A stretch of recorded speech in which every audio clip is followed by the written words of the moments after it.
Testamento. Vamos a dar lectura en esta ocasión solo a partir del verso 11, del versículo 11 en adelante. Jesús dijo también: un hombre tenía 2 hijos y el menor de ellos le dijo a su padre: Padre, dame parte de los bienes que me corresponde. Entonces el padre le repartió los bienes. Unos días después, el hijo menor juntó todas sus cosas y se fue lejos, a una provincia apartada, y allí dilapidó sus bienes llevando una vida disipada. Cuando ya lo había malgastado todo, sobrevino una gran hambruna en aquella provincia y comenzó a pasar necesidad. Se acercó entonces a uno de los ciudadanos de aquella tierra, quien lo mandó a sus campos para cuidar a los cerdos. A ver, vamos a seguir por acá, porque se fue la lectura que teníamos en pantalla. Y fue y se arrimó a uno de los ciudadanos de aquella tierra, el cual envió a su hacienda para que apacentase cerdos. Ahí está, estamos nuevamente. En la pantalla tenemos la lectura. Vamos a continuar. Y aunque deseaba llenarse el estómago con las algarrobas que comían los cerdos, nadie se las daba.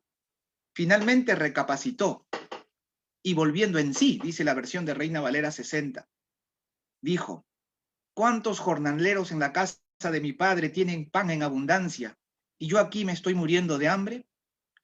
Pero voy a levantarme e iré con mi padre y le diré: Padre, he pecado contra el cielo y contra ti, y no soy digno ya de ser llamado tu hijo.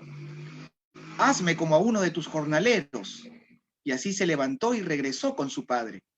Todavía estaba lejos cuando su padre lo vio y tuvo compasión de él. Corrió entonces, se echó sobre su cuello y lo besó. Y el hijo le dijo: Padre, he pecado contra el cielo y contra ti, y no soy digno de ser llamado tu hijo.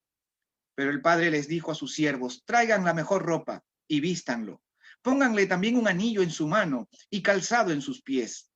Vayan luego a buscar el becerro gordo y mátenlo, y comamos y hagamos fiesta, porque este hijo mío estaba muerto y ha revivido, se había perdido y lo hemos hallado. Y comenzaron a regocijarse. El hijo mayor estaba en el campo, y cuando regresó y llegó cerca de la casa, oyó la música y las danzas. Entonces llamó a uno de los criados y le preguntó qué estaba pasando. El criado le respondió: tu hermano ha vuelto, y tu padre ha ordenado matar el becerro gordo, porque lo ha recibido sano y salvo. Cuando el hermano mayor escuchó esto, se enojó tanto que no quería entrar. Así que su padre salió a rogarle que entrara. Pero el hijo mayor le dijo a su padre: aunque llevo tantos años de servirte y nunca te he desobedecido, tú nunca me has dado siquiera un cabrito para disfrutar con mis amigos.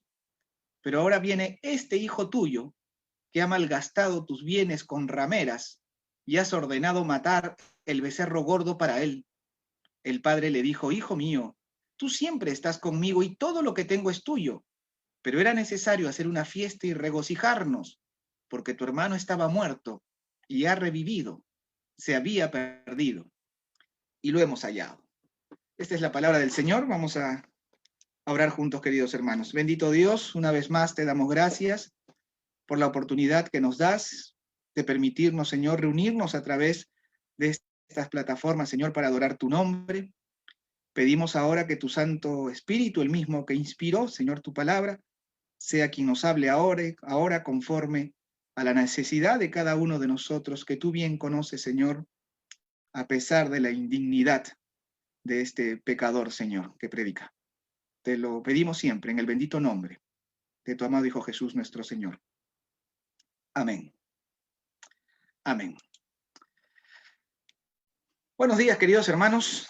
Hemos leído entonces solo los versículos que relatan esta hermosa parábola del hijo pródigo, pero les voy a pedir a todos que tengan sus Biblias abiertas desde el primer versículo de este capítulo 15 que hoy nos toca, para ver las 3 parábolas que allí aparecen y que el Señor usó para permitirnos conocer mejor a Dios, a quien ha venido a revelar, y su misión en la tierra. A través de estas 3 historias que tienen un mismo hilo conductor, ahora lo vamos a ver rápidamente, al mismo tiempo que se revela el amor de Dios, se nos pone un espejo para confrontarnos con nosotros mismos. Es importante, queridos hermanos, que iniciemos la reflexión de esta mañana prestando especial atención a los primeros versículos del capítulo 15. Tengan, por favor, sus Biblias abiertas y miren los primeros capítulos. El capítulo inicia, o los primeros versículos, el capítulo inicia identificando a las personas que, según el Evangelio, se acercaron hasta el Señor Jesús para oír sus enseñanzas. Es lo primero que nos dice. Vean ustedes el verso 1. Se acercaban a Jesús, y ahí nos dice quiénes. Todos los publicanos y pecadores para oírle.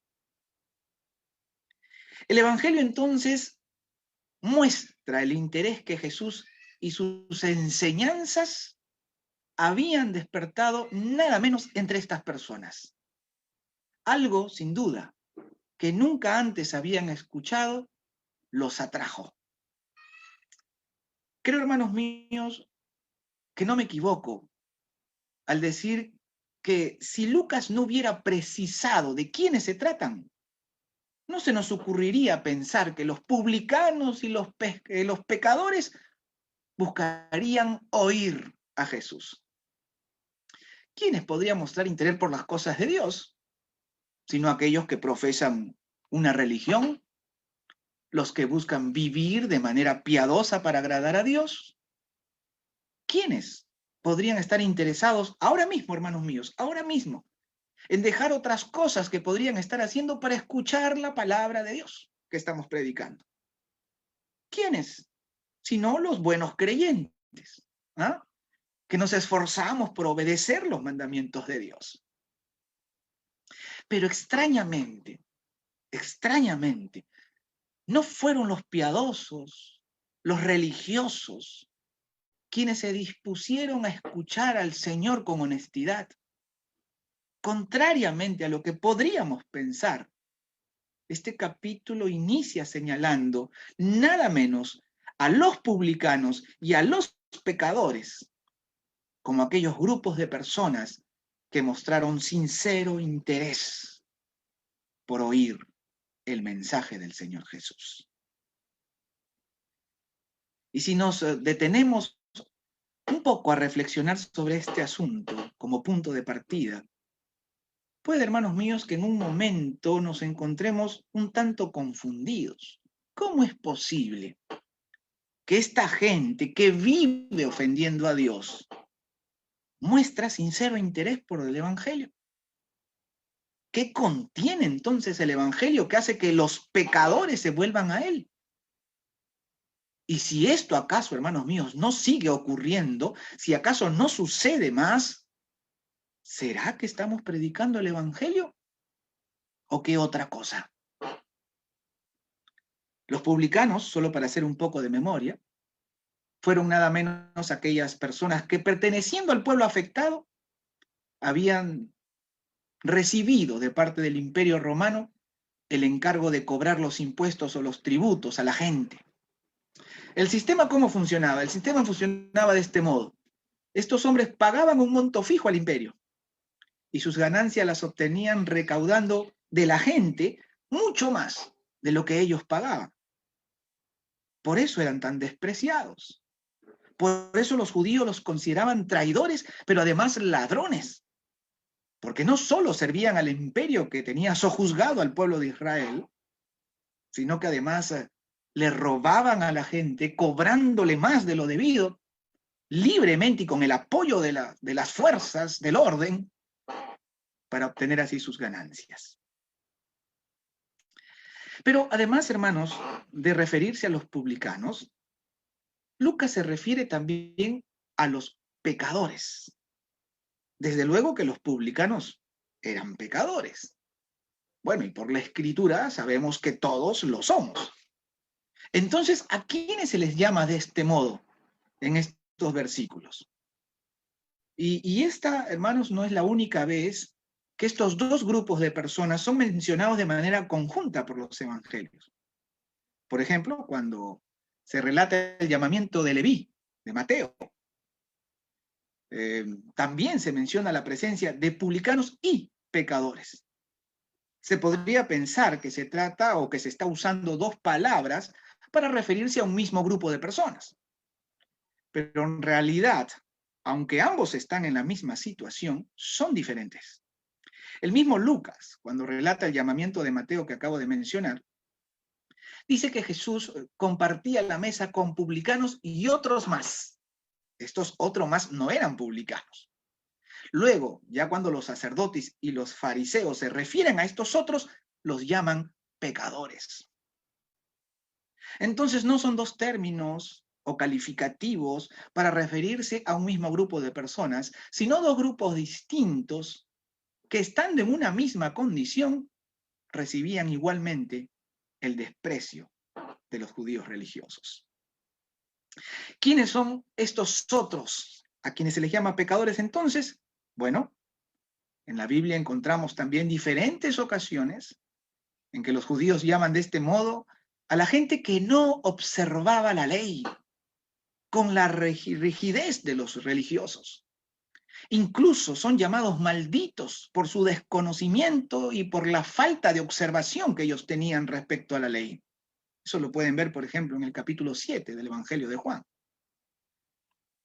Porque en la mente de los judíos, no solo la raza cumplía un papel insustituible que los separaba de los gentiles, es decir, de los no judíos, sino que otro aspecto importante para ellos era la religiosidad que los separaba de los pecadores. Quienes oían al Señor Jesús en este momento, hermanos, eran judíos, pero de grupos diferentes. Estaban los religiosos representados por los fariseos y escribas, acechando siempre al Señor, y los publicanos y los demás pecadores. Los publicanos, ya hemos dicho, hombres que se habían vendido al poder del imperio, convirtiéndose así en traidores y ladrones, y los pecadores, personas que llevaban una vida de espaldas a Dios, sin considerar sus mandamientos. Y son precisamente estos, de quienes de pronto no podríamos esperar nada, quienes encuentran en las enseñanzas de Jesús algo que los atrajo y que les dio esperanza. Pues por la ley, hermanos míos, estaban desaprobados. Sus vidas estaban extraviadas, eran hombres perdidos. Y por eso eran objeto del rechazo y el desprecio de las autoridades religiosas, quienes siquiera se permitían tener ningún tipo de relación con ellos. Ahí los tenemos entonces. Y son estos, la escoria de la sociedad, los que se acercaron a Jesús para oírlo. ¿Qué tenía Jesús para decirles que despierte su interés, que mueva su corazón? ¿Acaso el Señor mostró aprobación respecto al modo como llevaban sus vidas? ¿Fue el Señor Jesús complaciente con el pecado? ¿Minimizó las consecuencias que trae una vida esclavizada al pecado? De ninguna manera, hermanos míos. Entonces, ¿qué movió a estos pecadores ir tras el Señor? Jesús lo dijo claramente. No he venido a condenar, sino a salvar lo que se había perdido. El Evangelio entonces es un mensaje de esperanza para los perdidos. El Evangelio anuncia el perdón de Dios. Nos dice que la libertad puede ser una realidad para los que antes estaban condenados. La iglesia de hoy, hermanos, está compartiendo el Evangelio a lo que ha sido llamada. ¿O acaso se ha puesto como juez de la gente? Pero sigamos con el pasaje. Yo quiero que ustedes tengan sus Biblias abiertas y vayan mirando los versículos. Como ya hemos dicho, los publicanos y los pecadores no eran los únicos que estaban allí. También están los fariseos y los escribas acechando permanentemente al Señor. Cuando ellos ven la receptividad que tiene Jesús con los pecadores, entonces estos muestran su enojo, su rechazo. Aparece de inmediato en el versículo 2. Y los fariseos y escribas murmuraban, que decían, este a los pecadores recibe y con ellos come. Ellos no podían comprender que un hombre de Dios recibiera a los pecadores. Su orgullo no les permitía aceptar que Dios buscaría a los pecadores. Estaban tan hinchados que no advertían de su incapacidad para salvarse por sí mismos y de lo inútil que era su confianza en su raza, en su religiosidad y en todas sus obras. Creo, hermanos, que los cristianos necesitamos meditar mucho más en esto y meditar también para reconocer quiénes pueden ser los publicanos y los pecadores de este tiempo. Si acaso nos vemos recibiendo y comiendo con ellos como lo hizo Jesús, para darles esperanza a través del Evangelio. ¿O acaso despreciándolos y rechazándolos como hicieron los fariseos? ¿Qué murmuraríamos nosotros?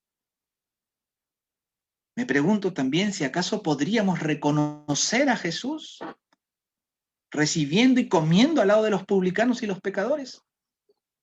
Ahora, hermanos, es importante que aclaremos que esto ya no va a ocurrir. El Señor Jesús no viene más como cordero sacrificial, vendrá como juez a juzgar todo pecado. Pero somos nosotros, su iglesia, la llamada a recibir y a sentarnos con los pecadores para compartir el mensaje del Evangelio. Cristo aún se sienta con ellos a través nuestro, del modo como se sentó a comer con nosotros cuando llegamos a Él. La iglesia entonces tiene el encargo de llevar estas parábolas de enseñanza, de esperanza, estas enseñanzas de esperanza que fueron incomprensibles para los judíos moralistas y legalistas, presos en la estrechez de su corazón, confiados en su religiosidad, en sus obras, en la observación de la ley, es decir, en sus méritos. Ya en otras ocasiones se ha dicho que el Evangelio es una buena noticia para los malos, pero una mala noticia para los buenos. Primero porque nos hace ver que nadie es bueno, solo Dios. Y hasta que reconozcamos nuestra condición pecaminosa, el Evangelio no será una buena noticia para nosotros, pero sí para el hombre que se reconoce pecador, que rinde su vida y se pone al abrigo de Dios en Cristo, y entonces recibe la esperanza de la salvación. Aquí empieza entonces la primera parábola que les dice el Señor. Vamos a verlo en los versos del 4 al 7. ¿Quién de ustedes, si tiene 100 ovejas y pierde una de ellas, no deja las 99 en el desierto y va tras la que se perdió hasta encontrarla? Y cuando la encuentra gozoso, la pone sobre sus hombros y al llegar a su casa reúne a sus amigos y vecinos y les dice, alégrense conmigo, porque he encontrado la oveja que se me había perdido. Les digo que así también será en el cielo. Habrá más gozo por un pecador que se arrepiente que por 99 justos que no necesitan arrepentirse.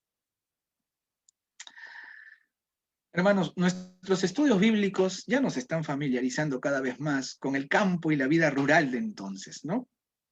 Esta parábola del Señor apela al conocimiento que se tenía respecto a la labor del pastor.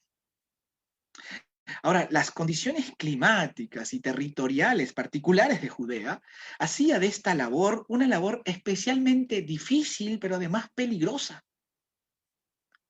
Muchos rebaños eran propiedad de una comunidad, así que la responsabilidad que asumía el pastor era todavía mayor. Que una oveja se pierda era un asunto serio.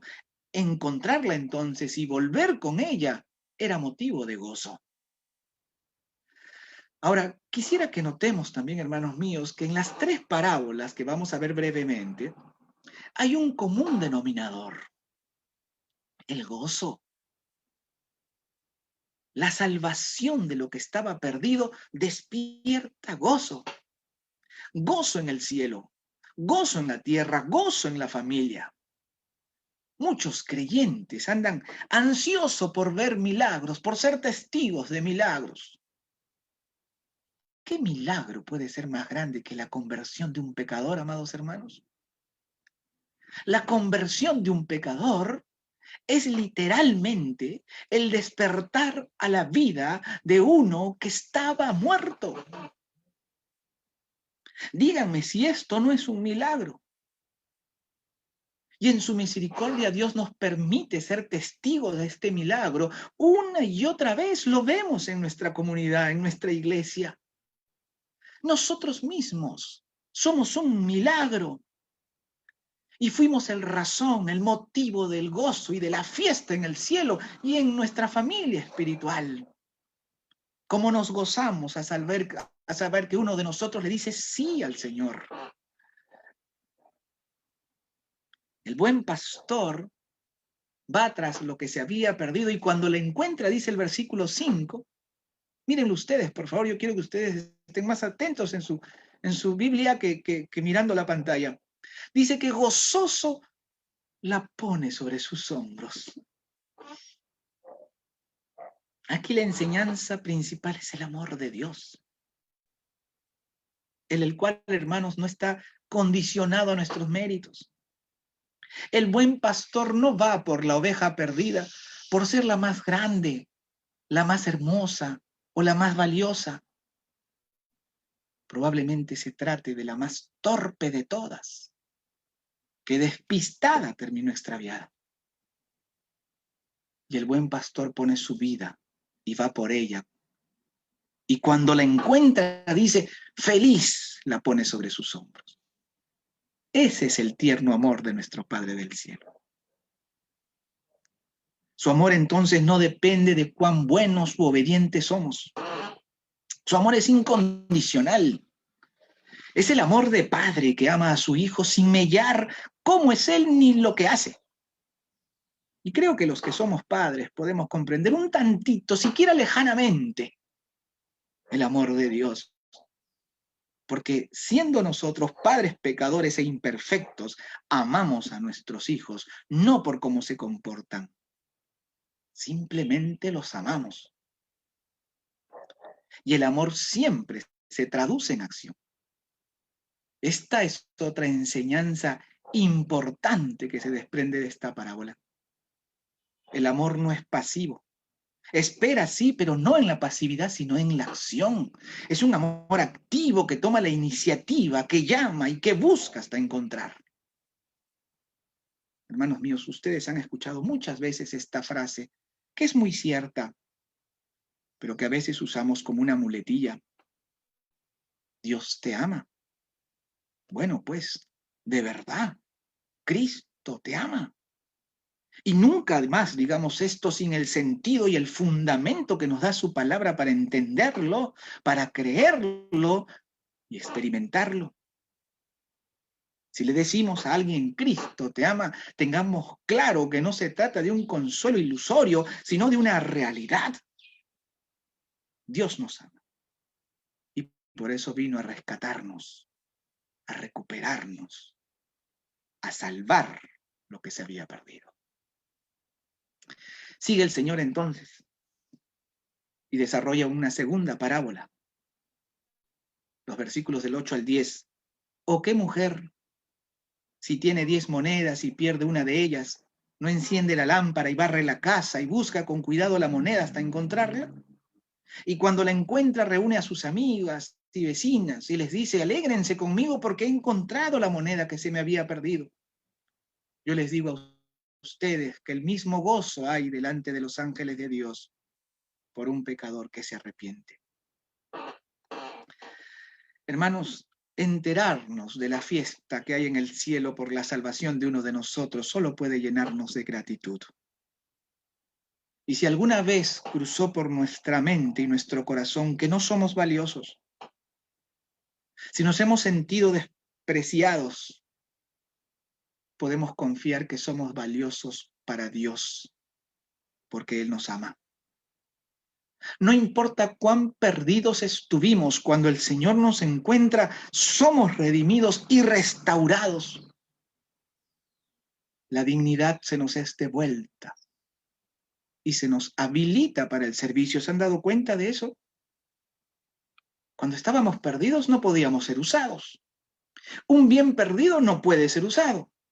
Y hemos dicho no hace mucho que no es la imposibilidad de Dios, sino la nuestra, de ser usados por nuestra condición. Pero cuando Dios nos encuentra y nos rescata, nos restituye para ser útiles. Toda moneda tiene valor, pero mientras está perdida, de nada sirve. ¿Alguna vez ha encontrado un billete que no sabían que tenían olvidado en el bolsillo de alguna prenda que hace mucho que no usábamos? ¿Recuerdan la alegría que causó encontrar ese billete? Bueno, perdón el ejemplo. A Dios no se le olvida ninguno de sus hijos. Valen porque los ama y va en su búsqueda. Cuando nos encuentra, somos recuperados enteramente. Como dirán los economistas, nos pone en valor. Y entonces podemos ser usados para bendición nuestra y para bendición de los demás. La tercera y última parábola de este capítulo es una de las más hermosas y conocidas. Tiene una relación directa con las que le preceden. Hasta ahora, hermanos, el Señor Jesús nos habla del amor incondicional de Dios. Se ha presentado a sí mismo como el buen pastor que ha venido a salvar lo que se había perdido. Ahora va a ampliar su enseñanza con una parábola que nos va a confrontar a todos, que, como ya hemos dicho, pone un espejo enfrente de nosotros. Recuerdan a los grupos de personas que habíamos identificado, ¿verdad? Por un lado, los publicanos y los pecadores, ¿verdad? Pero estaban también los fariseos y los escribas, todos ellos judíos, hermanos de raza. Los publicanos regían su vida por la codicia. Los demás pecadores llevaban una vida disoluta, libertina, sin conciencia de la presencia de Dios. Los fariseos y los escribas, en cambio, guardaban rigurosamente la ley, pero habían decidido confiar en ellos mismos, llenándose de orgullos, faltos de amor. Y ambas formas de vida los alejaba de Dios y los privaba del gozo. No es posible encontrar gozo pleno en los placeres terrenales, tampoco en la religiosidad. En ambos casos la vida se había hecho amarga. Miren ustedes qué es lo que sucede en esta historia. Jesús dijo también, versículo 11, un hombre tenía 2 hijos y el menor de ellos le dijo a su padre, Padre, dame la parte de los bienes que me corresponde. Entonces el padre le repartió los bienes. Unos días después, el hijo menor juntó todas sus cosas y se fue lejos a una provincia apartada, y allí dilapidó sus bienes, llevando una vida disipada. Cuando ya lo había malgastado todo, sobrevino una gran hambruna en aquella provincia, y comenzó a pasar necesidad. Se acercó entonces a uno de los ciudadanos de aquella tierra, quien lo mandó a sus campos para cuidar los cerdos. Y aunque deseaba llenarse el estómago con las algarrobas que comían los cerdos, nadie se las daba. Finalmente recapacitó, volvió en sí y dijo, ¿cuántos jornaleros en la casa de mi padre tienen pan en abundancia? Y yo aquí me estoy muriendo de hambre. Pero voy a levantarme, iré con mi padre y le diré, Padre, he pecado contra el cielo y contra ti, y no soy digno ya de ser llamado tu hijo. Hazme como a uno de tus jornaleros. Y así se levantó y regresó con su padre. Hasta allí por ahora. Estos versículos, hermanos, relatan un episodio trágico de la vida de este personaje de la historia, que por sus malas decisiones sufrió consecuencias funestas. Contrariamente a lo que mucha gente piensa hoy, la vida disipada, es decir, entregada a la diversión sin reflexión que medie, no trae felicidad. Por lo general genera consecuencias que desgracian la vida. El personaje despilfarró lo que había obtenido de su padre de un modo hasta quedarse sin tener con qué sobrevivir. La parábola detalla que buscó el modo de sustentarse, pidió trabajo y aceptó cuidar cerdos. Lo mandó, dicen, a cuidar cerdo. Una labor indigna, considerada incluso maldita para los judíos.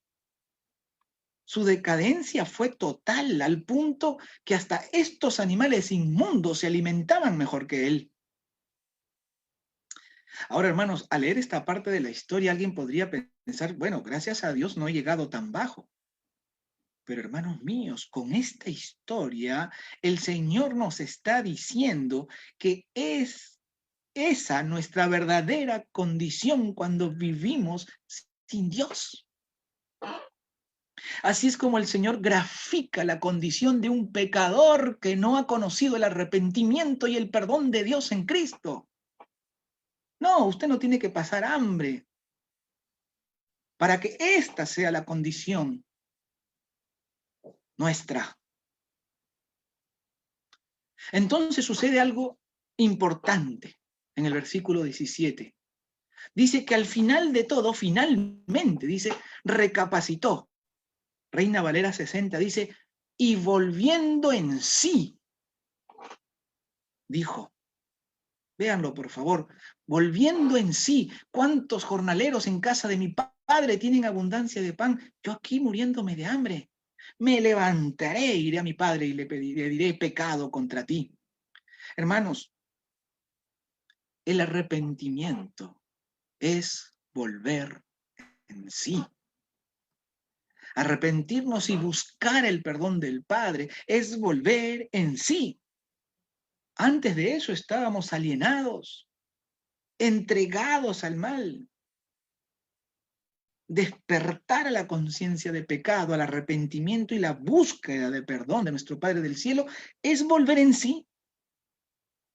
Lo que no sucede por nuestro buen juicio, sino por la obra del Espíritu de Dios en el pecador, que nos lleva a levantarnos, a ponernos en pie, a tomar decisiones. El verso dice que se levantó y regresó con su padre. Esto mismo estaba ocurriendo con los publicanos y los pecadores que se acercaron a Jesús para oírlo. Había esperanza en Cristo, como hay esperanza en Cristo hoy para todos. Todavía estaba lejos, dice, cuando su padre lo vio y tuvo compasión de él. Corrió hasta él, se echó sobre su cuello y lo besó. En realidad, hermanos míos, esta no es la historia de un hijo pródigo.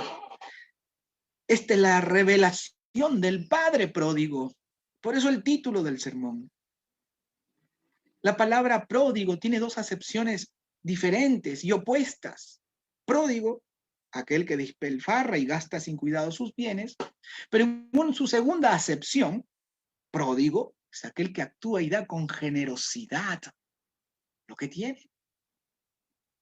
Entonces, si bien esta parábola es reconocida por la referencia directa que se hace al hijo irresponsable que derrochó su herencia y que fue perdonado, creo que necesitamos prestarle más atención al Padre amoroso que perdona, que espera con paciencia y da con generosidad lo que tiene.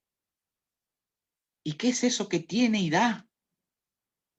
Su amor, su perdón, salvando lo que se había perdido, restaurándolo por completo, devolviéndole la dignidad, lo cual es motivo de gozo, de fiesta.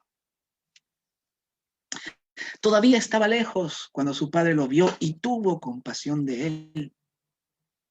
Corrió entonces, se echó sobre su cuello y lo besó. Y el hijo le dice, Padre, he pecado contra el cielo y contra ti, no soy digno de ser llamado tu hijo.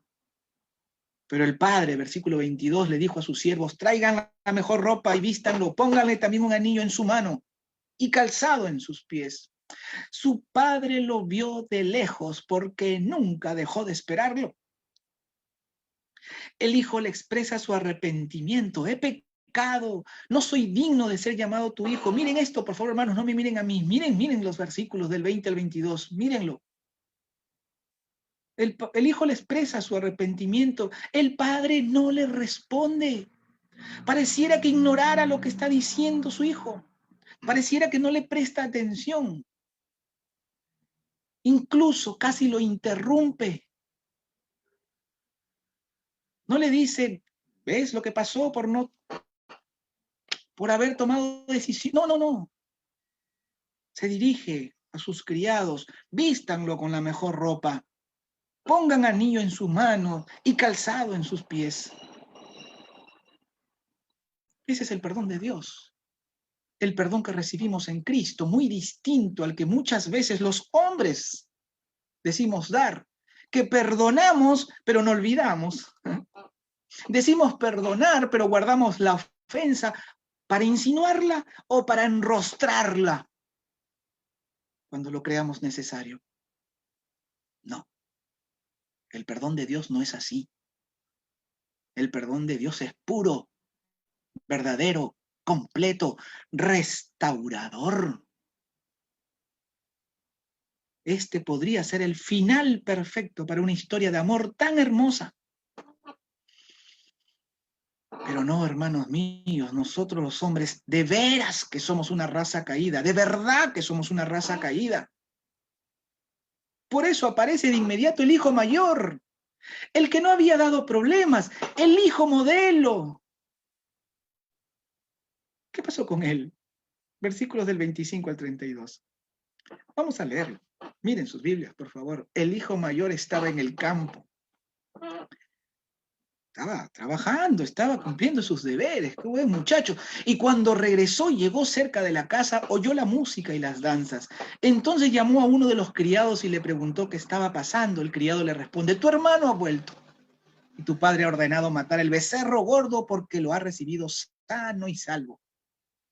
Cuando el hermano mayor escuchó, se enojó tanto que no quería entrar. Así que su padre salió a rogarle que entrara, pero el hijo mayor le dijo a su padre, aunque llevo tantos años de servirte y nunca te he desobedecido, tú nunca me has dado siquiera un cabrito para disfrutar con mis amigos. Pero ahora viene este hijo tuyo, que ha malgastado tus bienes con rameras, y has ordenado matar el becerro gordo para él. El padre le dijo, hijo mío, tú siempre estás conmigo y todo lo que tengo es tuyo. Pero era necesario hacer una fiesta y regocijarnos, porque tu hermano estaba muerto, ya revivido, se había perdido y lo hemos hallado. Les había dicho, hermanos, que el Señor va a confrontar a sus interlocutores con esta parábola, como poniéndoles un espejo al frente. Entre los interlocutores de Jesús hemos reconocido a los judíos pecadores por un lado y los judíos religiosos por otros. Unos que viven de espaldas a Dios, los otros orgullosos de guardar las leyes de Dios. Pero en ambos casos se había perdido el gozo y el amor. No hay discusión alguna respecto a que ningún pecador es merecedor del perdón y la salvación de Dios. La pregunta es, ¿y los religiosos sí? Evidentemente, hermanos, estos se sentían merecedores del amor del Padre, sin reconocer que se habían llenado de orgullo y rencor. Preferían la destrucción del pecador en lugar de su salvación. Por eso reaccionan con enojo a la actitud de Jesús. No reconocen que su presencia, la de Jesús, es el ruego del Padre para que estos no se queden fuera. Pero ellos se enojan del mismo modo como el hijo mayor de la historia. Tu hijo, ese hijo tuyo, Fue como se refirió de su hermano. Nada se había dicho de rameras, hasta que el hermano mayor las menciona. Tenía certeza de lo que decía. Afirmaba con sus actos no ser pecador, pero al mismo tiempo injuriaba proyectando quizás sus más ocultos pensamientos. Igualmente, los fariseos y los escribas habían entenebrecido su corazón. Su legalismo les había quitado la paz y su religiosidad el gozo. Porque no hay paz hasta que en palabras del Señor Jesús volvemos en nosotros, volver en sí. No hay paz hasta que reconocemos nuestra condición y recibimos humildemente. Ya no soy tu hijo, pero puedo ser un criado tuyo. Humildemente, por la fe en Jesucristo, el perdón del Padre pródigo, el perdón del Padre generoso, clemente, lento para la ira y grande en misericordia. Los creyentes, hermanos míos, hemos recibido el perdón de Dios en Cristo. Esto debe ser una realidad en nosotros que nos llene de paz, de gozo, de gratitud, de amor para con los demás. Todos aquí hemos sido hijos pródigos. No actuemos ahora como el hermano mayor de los hijos que acusa, señala y anhela castigo para su hermano. Dios amó tanto al mundo que envió a su Hijo unigénito para que todo aquel que en él cree no se pierda, mas tenga vida eterna. Hay una buena noticia que compartir. En Cristo hay perdón.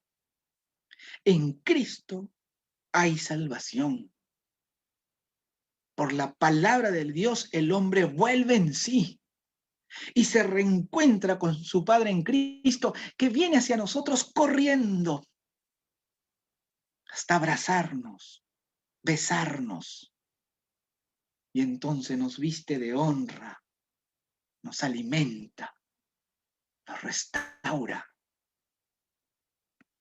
El Señor, hermanos míos, no nos quiere fuera. Él nos quiere consigo. Mi papá es quien les enseñó, como decía el hermano Germán, a sus nietos, a mis hijos y a mi sobrina, a memorizar el Salmo 23 que se ha leído. Y no hace mucho escuché una hermosa explicación sobre el significado de la figura de la copa rebosando que aparece en el capítulo 5, en el versículo 5, perdón. En aquellas culturas, se lo cuento rapidito, cuando alguien recibía en su morada a una persona, le entregaba una copa y la llenaba. Si el anfitrión no volvía a llenar la copa después que la persona que visitaba la había bebido, significaba que ya podía retirarse. Si la volvía a llenar, significaba que podía quedarse un poco más, pues su presencia le era grata al anfitrión. Pero si servía la copa hasta hacerla rebosar, era porque le estaba ofreciendo su morada y no deseaba que se fuese, pues su presencia lo hace feliz. El Señor nos ama de ese modo, nos quiere consigo. Por eso envió a su Hijo Jesús para reconciliarnos consigo mismo. ¿Qué hacemos afuera? ¿Qué hacemos afuera? Porque podemos ser de la familia y estar afuera. Porque quisimos tomar la herencia e irnos quién sabe a dónde. O porque orgullosos y resentidos nos queremos gozar de la fiesta en honor al que se había perdido. El Señor, en ese hermoso Salmo 23 que podemos recitar con confianza, llena la copa a sus hijos hasta hacerla rebosar.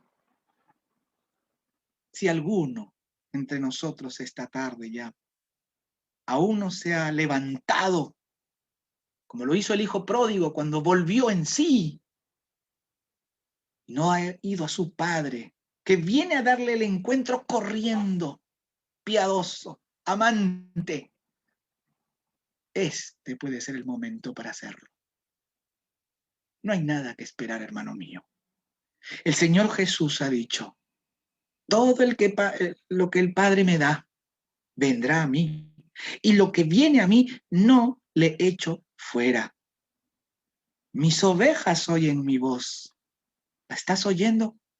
Yo las conozco, dice el Señor Jesús, y me siguen. Yo les doy vida eterna y nadie las arrebatará de mi mano.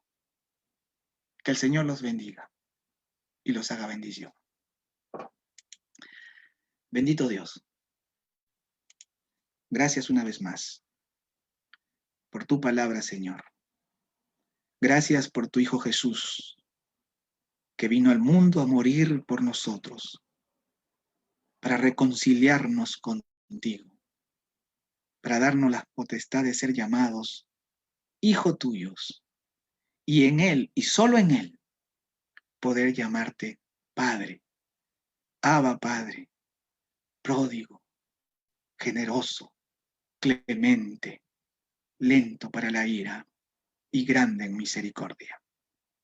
Bendito Dios, ayúdanos a confiar en ti y a cumplir, Señor, la misión que tú has puesto a tu iglesia, de compartir el Evangelio con amor, porque tú viniste por nosotros los pecadores, Señor, y estás presente con nosotros, haciendo discípulos todos los días, hasta el fin del mundo. En el nombre de tu amado Jesús oramos. Amén.